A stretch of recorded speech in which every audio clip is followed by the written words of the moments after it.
ડભોઈ પોલીસે બાતમીના આધારે વેગા ચોકડી પાસેથી દારૂના જથ્થા સાથે એક બુટલેગરને ઝડપી પાડ્યો હતો। એક મારુતિ ગાડીમાં 2 ઈસમો ભારતીય બનાવટનો વિદેશી દારૂનો જથ્થો ભરી છોટાઉદેપુર તરફથી ડભોઈ વેગા ચોકડી થઈ વડોદરા તરફ જનાર છે તેવી ડભોઈ પોલીસને બાતમી મળી હતી। આ બાતમીના આધારે પીઆઈ કેજે ઝાલાએ બાતમીના આધારે તાલુકા ભીલાપુર આઉટપોસ્ટની સામે રેડ કરતા બુટલેગર લાભચંદ્ર ઇન્દ્રમલ દરજી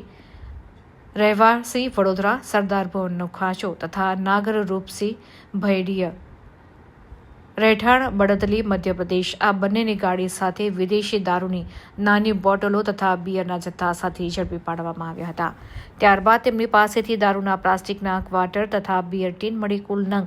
838 જેની કિંમત ₹1,11,690 તથા મોબાઈલ ફોન નંગ 2 આમ કુલ મળી ₹5,21,690નો મુદ્દામાલ સાથે ડભોઈ પોલીસે કબજે કર્યો હતો।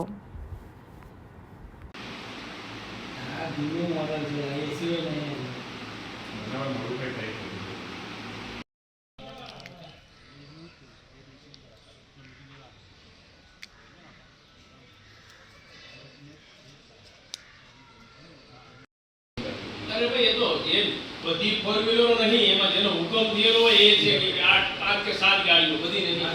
બાઈકો અને જી ખાવ કરીએ દારૂ બોલા બધી ગાડી અને પેલા એક કેમેરા નંબર માર્યો